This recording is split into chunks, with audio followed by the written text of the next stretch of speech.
Un caso de homonimia, de Andrea Camilleri. Una nueva aventura del comisario Montalbano.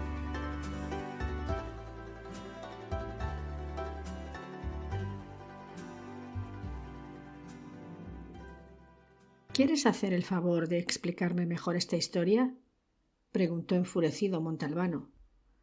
En el otro extremo de la línea, en Bocadase, Génova, la voz de Livia adquirió repentinamente un tono helado. «A mí no me grites. No hay ninguna historia que explicar. Una amiga mía muy querida, a la que conozco desde que éramos niñas, me ha invitado a pasar con ella las vacaciones de Navidad. Eso es todo». «¿Pero qué estás diciendo? Si os vais a Nueva York». «¿Y qué? Pasaremos las Navidades en Nueva York, en casa de su hermano, que vive allí». «Habrías podido pasarlas conmigo. Yo habría subido o tú habrías bajado. Vamos, no me hagas reír, Salvo. ¿Cuántos años hace que estamos juntos?» «Bastantes, ¿verdad? ¿Y cuántas Navidades hemos celebrado bajo el mismo techo?» «No sé, no me acuerdo en este momento. Yo te refrescaré la memoria. Solo una. No ha sido culpa mía. Ni mía tampoco. Mira, Salvo, se me ha ocurrido una idea. ¿Por qué no te vienes conmigo?» «¿A dónde?» «¿Cómo que a dónde? A Nueva York». «¿Yo? ¿A Nueva York? Ni aunque me peguen un tiro». «Pues entonces, vamos a ver. Yo voy con mi amiga, regreso a Bocadase el 27, al día siguiente tomo un avión y voy a verte a Vigata. ¿Te parece bien así? Una cosa es Navidad y la otra Nochevieja. Salvo, ¿sabes qué te digo? Ya estoy harta. Ya te he dado el número de Nueva York. Si quieres hablar conmigo, me llamas». «Yo no puedo tirar el dinero». «¿Ahora también te has vuelto tacaño?» «Dicen que en Navidades se podrá hacer una llamada intercontinental de 20 minutos y pagar solo 10. O algo así. Infórmate». «Feliz Navidad», dijo Montalbano apretando los dientes. «Nada de eso. Me tienes que felicitar de palabra la víspera o el mismo día de Navidad», dijo Livia inflexible. Y colgó el teléfono. Y de esta manera, por puro masoquismo, aceptó la invitación de su amigo el subjefe superior Valente, que estaba al frente de una comisaría del extrarradio de Palermo, de pasar la Navidad con él. Puro masoquismo porque la mujer de Valente, Giulia, una ligur de Sestri, que tenía la misma edad de Livia, guisaba, pero ¿se podía utilizar ese verbo en aquel caso concreto?, como hacen los niños que mezclan en un cuenco migas de pan, azúcar, pimientos, harina y todo lo que tienen a mano, y después te lo ofrecen diciendo que te han preparado la comida. Mientras detenía el automóvil delante del hotel que había elegido, comprendió que lo que él había llamado masoquismo era, en realidad, un acto de expiación por haber sido tan grosero con Livia. Le había dicho a Valente que llegaría el 24 por la mañana, pero en realidad tenía el proyecto de pasar la noche del 23 paseando por las calles de Palermo sin obligación de hablar con nadie. Sin embargo, había olvidado que por Navidad a la gente le asalta la manía de hacer regalos, por lo que las tiendas estaban todas profusamente iluminadas, las calles rebosaban de gente y los textos de los adornos navideños deseaban paz y felicidad. Estuvo una hora paseando y eligió cuidadosamente una ruta lo más alejada posible de las actividades comerciales, pero hasta en los callejones más miserables había siempre alguna tiendecita con el escaparate adornado con luces intermitentes de colores. A traición, sin comprender ni el por qué ni el cómo, se sintió invadido por una profunda sensación de tristeza. Recordó unas Navidades de cuando él, siendo muy pequeño... Ya basta, decidió ponerle remedio inmediatamente. Apuró el paso y llegó finalmente a una trattoria a la que solía ir siempre que se encontraba en Palermo. Entró y vio que era el único cliente. El propietario y camarero del establecimiento, 7 mesitas en total, se llamaba don Pepe. Su mujer se encargaba de la cocina y sabía hacer las cosas como Dios manda. Don Pepe conocía a Montalbano por su nombre y apellido, pero ignoraba su profesión. De haberla conocido, tal vez se habría mostrado menos extrovertido, pues su local era lugar de encuentro de personas no del todo de fiar. Tras haberse zampado, con los ojos entornados de placer, un plato de rollitos de berenjena con pasta y requesón rallado, estaba esperando el segundo plato cuando don Pepe se le acercó. «Le llaman por teléfono, señor Montalbano». El comisario se quedó pasmado. ¿Quién podía saber que se encontraba allí en aquel momento? Tenía que tratarse de un error. No obstante, se levantó y se encaminó hacia el aparato colocado en una mesita al lado de los servicios. «Diga, ¿eres Montalbano?» «Sí, soy Montalbano, pero…» «Nada de peros. Has aceptado. No me vengas con historias. La primera mitad del dinero ya la has cobrado. Oye, a la persona en cuestión la vas a encontrar sobre las 12 de la noche. Vive en Vía Rosales 32. Un pequeño chalet. Haz un trabajo muy limpio. Después me llamas y me cuentas. El número es el 001-212-678-346. Te diré dónde puedes ir a recoger el resto del dinero. Llámame, ¿eh? ¡Santo cielo! Aquel tío llamaba desde Nueva York. Lo sabía porque las 6 primeras cifras eran las mismas que las del número que le había dejado Livia. Un error, como había pensado al principio. Un caso de homonimia. Disculpe, don Pepe, ¿tiene usted algún otro cliente que se llame como yo? No, señor. ¿Por qué? Entró un hombre y se sentó en una mesa. Un treintañero con una cara que de noche te mataría del susto. ¿Usted cómo se llama? ¿Y a usted qué carajo le importa? Soy comisario. ¿Cómo se llama? Michele Filipazzo. ¿Quiere ver mi documentación? No, contestó Montalbano. Filipazzo se levantó y le dijo al propietario de la trattoria: «Perdone, don Pepe, pero se me ha pasado el apetito». Y se fue. Montalbano se volvió a sentar.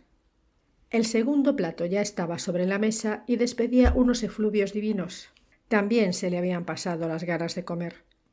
Tanto más porque ahora don Pepe lo estaba mirando de reojo. Consultó el reloj. Las 9:30. Pidió la cuenta, pagó, salió a la calle y anotó la dirección de Palermo y el número de teléfono de Nueva York. Se detuvo a cierta distancia para comprobar quién entraba en el establecimiento y se puso a pensar, dando por seguro que el trabajo limpio era un homicidio por encargo, cuyo primer plazo ya se habría pagado. Estaba claro que el Montalbano asesino a sueldo no era un conocido directo ni de don Pepe ni del hombre de Nueva York. A aquel tocayo suyo le habían dicho simplemente que fuera al local de don Pepe y esperara allí una llamada para conocer el domicilio de la víctima y cómo cobrar el segundo plazo. Pero el caso era que el Montalbano número 2 no se había presentado. ¿Se había arrepentido? ¿El tráfico le habría impedido llegar a tiempo? En aquel momento una pareja entraba en la trattoria, un matrimonio de 70 y tantos años.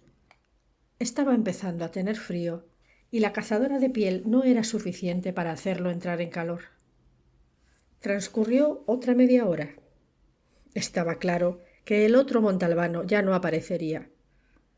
Y aunque llegara con retraso, no hubiera sabido ni el domicilio de la víctima ni el número de teléfono de Nueva York, pues el otro ya no tenía ningún motivo para volver a llamar, convencido como debía estar de haber hablado con el verdadero Montalbano. Al regresar al hotel, subió a su habitación y llamó a Livia. En Nueva York debían de ser las 4:30 de la tarde. «Hello», contestó una voz masculina. «Soy Salvo Montalbano». «Cuánto me alegro de oírle. Usted es el prometido de Livia, ¿verdad? Se la paso». «Hola, Salvo. ¿Cómo es posible que hayas decidido felicitarme?» «Es que no lo he decidido. Te llamo para pedirte un favor». Le explicó lo que quería, pero la llamada fue muy larga porque Livia lo interrumpió muchas veces. «¿Se puede saber qué estás haciendo en Palermo?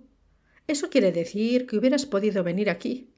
Pero la mujer de Valente cocina muy mal. ¿En qué lío te estás metiendo?» Al final, Montalbano consiguió su propósito y Livia prometió volver a llamarlo enseguida. Y así fue. El teléfono sonó menos de un cuarto de hora después. El número que me has dado corresponde al Liberty Bar. No es un domicilio particular. Gracias. Volveré a llamarte más tarde, dijo Montalbano. Tras una pausa añadió, para felicitarte.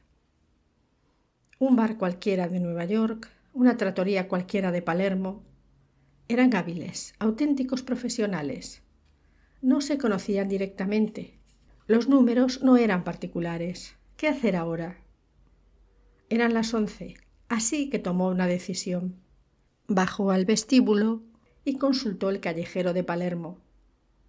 Después se dirigió en su automóvil a Vía Rosales, en la otra punta de la ciudad, una calle oscura en la que ya se aspiraba el olor del campo. No pasaba ni un alma. El comisario se detuvo a la altura del número 32, una gran verja de hierro que ocultaba un pequeño chalet. Eran las 12 de la noche. A lo mejor la víctima designada ya estaba en casa. Los faros de un coche que se acercaba lo deslumbraron. Una luz amarilla parpadeó por encima de la verja y ésta se abrió muy despacio. El coche entró y la verja empezó a cerrarse. El comisario esperó a que solo quedara un pequeño resquicio, saltó del vehículo y entró, dejándose unos cuantos botones en el intento. El otro coche se había detenido delante del chalet. Bajó una joven, abrió la puerta y la cerró a su espalda. Las ventanas de la planta baja se iluminaron y después también lo hicieron las del piso de arriba. Solo entonces Montalbano se acercó cautelosamente a la casa. La ventana de la izquierda de la puerta principal estaba entornada. Montalbano la empujó y se abrió del todo. Un exceso más no importa, pensó, mientras saltaba con cierta dificultad por encima del alféizar de la ventana. Se encontró en un espacioso salón con cuadros y muebles de gran valor.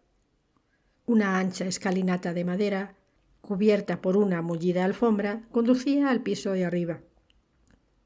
Montalbano dio un paso y se quedó petrificado. ¿Qué estupidez estaba haciendo? ¿Por qué se comportaba exactamente como el sicario? Lo único que tenía que hacer era volver a saltar por encima del alféizar, llamar a la puerta e identificarse. Se volvió y cuando acababa de levantar el pie, sintió que le agarraban por los hombros. Se zafó de la presa y, reaccionando con una rapidez de la que él mismo se sorprendió, descargó una hostia en pleno rostro no al que le sujetaba por los hombros, sino a otro que estaba a su lado. El que lo tenía cogido le propinó un fuerte rodillazo en la espalda mientras el otro, tras haberse recuperado del golpe, le pegaba en el vientre. El comisario cayó boca abajo, le doblaron los brazos en la espalda y percibió estupefacto el conocido clic de las esposas. «Llama a un coche patrulla, dile que le hemos atrapado». Empapado en sudor a causa de la vergüenza, Montalbano comprendió que lo habían detenido los carabinieri. Lo llevaron al cuartel, lo identificaron y se corrió la voz. La mitad de los agentes que estaban de servicio en Palermo corrieron a echarle un vistazo como si fuera un bicho raro del zoo, entre guiños y risitas. Después de una hora de sufrimientos, se presentó un capitán que no parecía estar de muy buen humor. ¿Por qué se ha entrometido? Llevábamos una semana detrás de esta operación y por su culpa se ha ido todo al diablo. La señora Cosentino se había enterado de que su marido la quería matar. Nos dio pruebas y nosotros la sometimos a vigilancia. Esta noche debía de ser la elegida, pues el marido se buscó una coartada marchándose a Berlín con su amante. Y ahora, por su culpa, ya no podremos saber nada más de esta historia. Presentaré un informe al jefe superior de policía. Montalbano, que permanecía de pie con la cabeza inclinada, levantó los ojos y preguntó: ¿Puedo hacer una llamada? El capitán se encogió de hombros y le señaló el teléfono. El comisario marcó el número del Liberty Bar de Nueva York. «Yes». En segundo plano, risas, música, murmullos, ruido de vasos. Era un bar. La información de Livia era acertada. «Soy Montalbano». «Vaya, estaba empezando a preocuparme», dijo el otro, el mismo que había llamado a la trattoria de don Pepe. «Me he retrasado un poco porque la persona en cuestión ha regresado tarde. Ha sido un trabajo limpio, como tú querías. Y ahora, ¿a dónde voy a recoger el resto?» El otro se lo dijo. El capitán le estaba mirando con los ojos enormemente abiertos. «¿Ha llamado usted a Nueva York? ¿Desde mi despacho? ¿Y cómo lo justifico?» «Le estoy ofreciendo un buen punto de partida, capitán. He telefoneado al mismo bar de Nueva York desde el cual me han llamado a mí esta noche. Tome nota del número. No puede haber sido un cliente del bar. Es alguien que debe de estar allí para contestar. El propietario, el encargado, usted verá. Haga averiguaciones. Está claro que él es el que organiza los asesinatos. El resto del dinero lo tiene el dueño de una zapatería de Vía Schiavica, número 28. Me lo acaban de decir ahora mismo. Es suficiente con decir Montalbano. Deténgalo y sométalo a interrogatorio». El capitán se levantó, le tendió la mano y le felicitó las Navidades. Montalbano hizo otro tanto y regresó al hotel. Eran las 4 de la madrugada. Llamó a Livia para contarle toda la historia. «Un momento», dijo Livia. «¿Por qué te has puesto al teléfono en aquella trattoria?» «Pues porque preguntaban por un tal Montalbano. Claro. Y tú, con lo egocéntrico que eres, has contestado de inmediato, como si fueras el único Montalbano del mundo». No había más remedio que discutir. Se pasaron 20 minutos discutiendo. Menos mal que 10 eran gratuitos. Después de la pelea intercontinental, experimentó una profunda sensación de cansancio. Desnudo bajo la ducha, comprendió que hubiera sido inútil acostarse. Estaba seguro de que no habría podido pegar ojo. Se había visto inmerso en una historia por una evidente homonimia.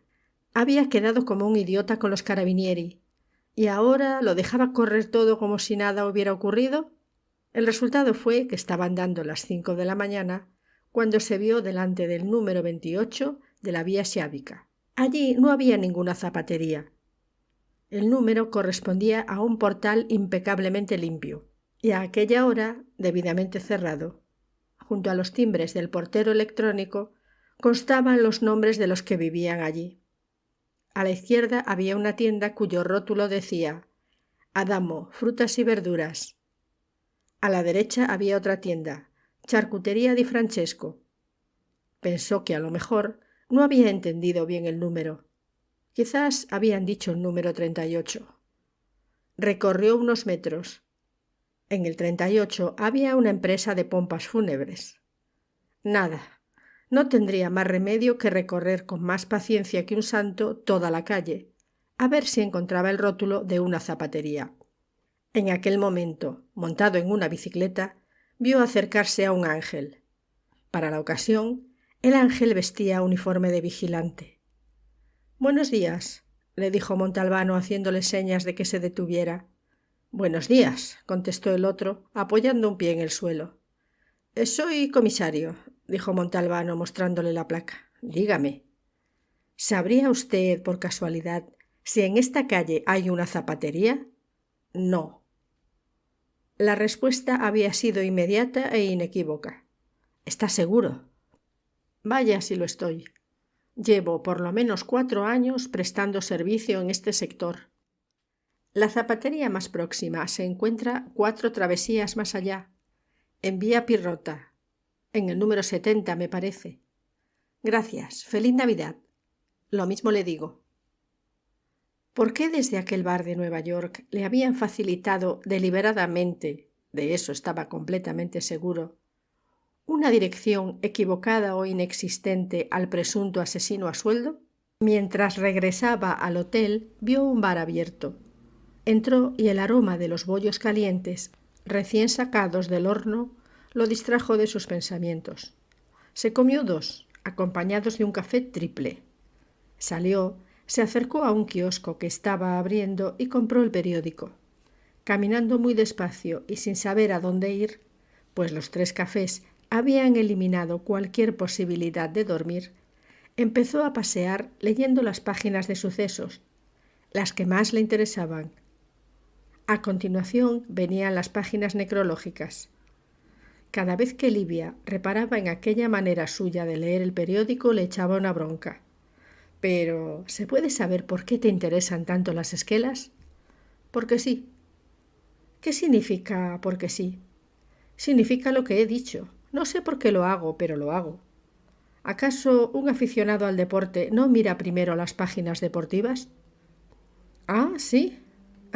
¿Eso quiere decir que tu deporte preferido es tratar con los muertos? El suceso que lo dejó paralizado en plena calle, convirtiéndolo en una estatua, ocupaba apenas unas 20 líneas. Se titulaba Atropello mortal y decía lo siguiente: ayer, hacia las 20:30, en vía Scafidi, un automóvil arrolló a un viandante llamado Giovanni Montalbano, de 40 años, natural de Palermo y residente en dicha ciudad, el causante del atropello. Andrea Caruso, contable de la Oficina de Impuestos Municipales, le llevó con su propio vehículo al Hospital de San Libertino, donde la víctima murió a pesar de los cuidados que inmediatamente se le prestaron.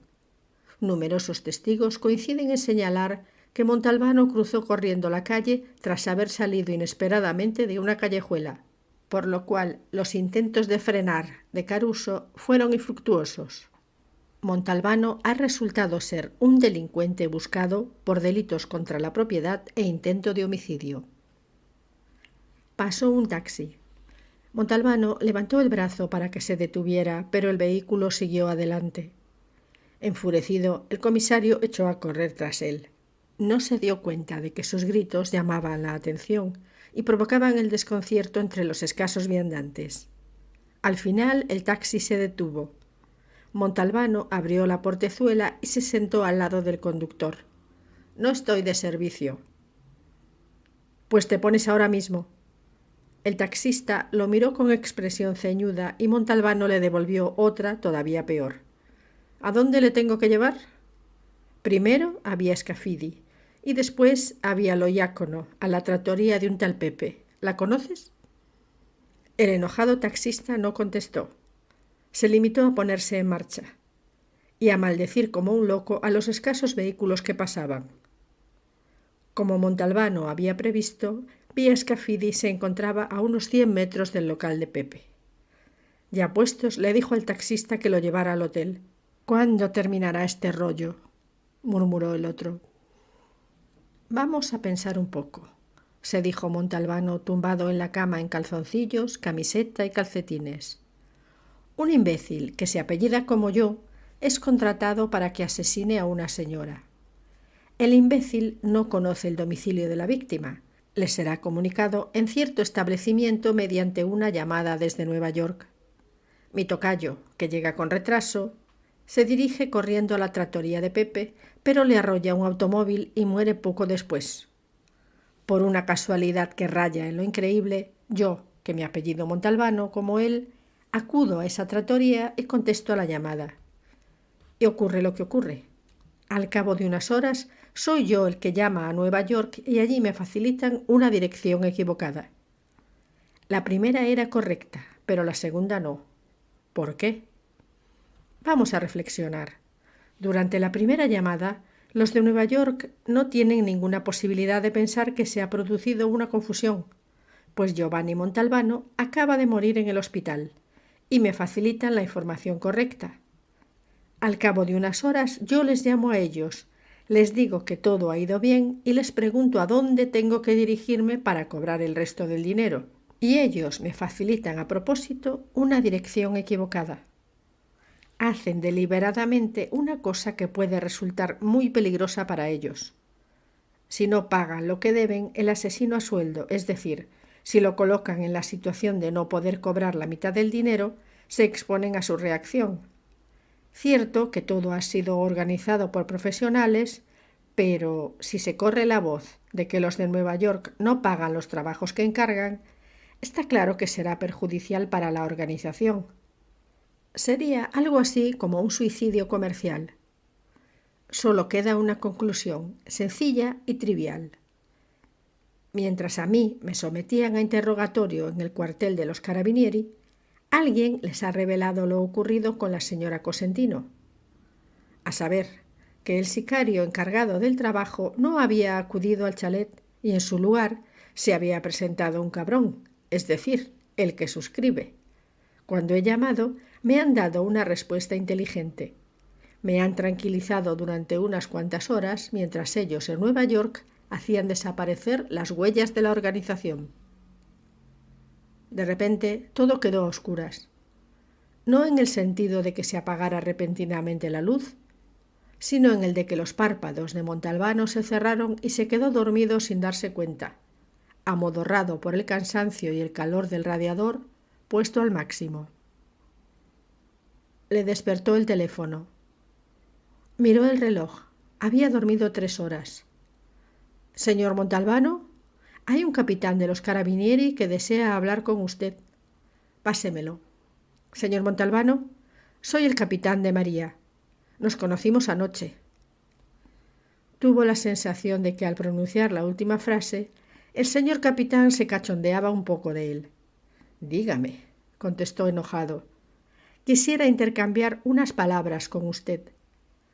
«Deme tiempo para vestirme y voy al cuartel». «¿Qué necesidad hay de ir al cuartel? He venido yo a verle». «Tómeselo con calma. Le espero en el bar». En fin, menudo rollo. Perdió deliberadamente el tiempo en lavarse y vestirse y después bajó y se dirigió al bar. Al verle, el capitán se levantó. Ambos se estrecharon la mano. El bar estaba desierto. Se sentaron en torno a la mesita de un rincón. El capitán estaba esbozando una sonrisita que al comisario le molestó un poco. «Tengo que pedirle disculpas», empezó diciendo de María. «¿Por qué?» «Usted, desde que abandonó anoche nuestro cuartel, ha sido seguido por uno de nuestros hombres, experto en esta clase de trabajos. Imagínese que usted mismo...» «Yo mismo he hablado con él», le interrumpió Montalbano. «Iba disfrazado de vigilante, ¿verdad?» El otro le miró estupefacto. «Dejémoslo correr», dijo el comisario magnánimo. «¿Qué sospechaban de mí?» «En realidad, no sospechábamos nada de usted, pero yo me dije, alguien como Montalbano no deja las cosas a medias. Si ha entrado por casualidad en esta historia, la querrá recorrer hasta el fondo. Vamos a seguirle y a ver a dónde nos lleva». «Gracias. ¿Y ha llegado usted a las mismas conclusiones que yo?» «Creo que sí. Supongo que antes de que usted llamara a Nueva York desde mi despacho, alguien ya habría advertido a los organizadores de que el plan había fallado y le facilitaron la falsa dirección de la zapatería. ¿Tiene usted alguna idea de quién fue el que avisó a los de Nueva York?» «Yo sí», comentó el capitán. «Yo también», dijo Montalbano. «¿Habla usted o hablo yo?» «Hable usted». La única persona que sabía que el plan había fallado era la señora Cosentino. «Exactamente», la cual, mientras ustedes me llevaban al cuartel, llamó al bar de Nueva York desde su casa. Pero ustedes le habían pinchado el teléfono y ella no lo sabía. «Exactamente», dijo a su vez el capitán. «Con toda esta historia del marido...» «No tiene absolutamente nada que ver. Jamás se le había pasado por la cabeza mandar asesinar a su mujer. Era ella la que quería librarse de él. No sé cómo, se puso en contacto con alguien para escenificar un falso intento de asesinato. Les avisó a ustedes y consiguió que le ofrecieran protección. Sin embargo, mi tocayo no sabía que entrando en aquel chalet caería en una trampa. En caso de que confesara, le haría el juego a la señora. No habría tenido más remedio que decir que le habían pagado para que la matara. Y el marido lo habría pasado muy mal. «Exacto», dijo el capitán. «¿Y ahora qué van a hacer?» «Ya lo hemos hecho», contestó el capitán. «Hemos detenido a la señora y la hemos sometido a un duro interrogatorio. Ha confesado y ha revelado los nombres». «¿Por qué me ha querido contar esta historia?», preguntó Montalbano. «Pues no sé. Porque sí. Acéptelo como un regalo de Navidad.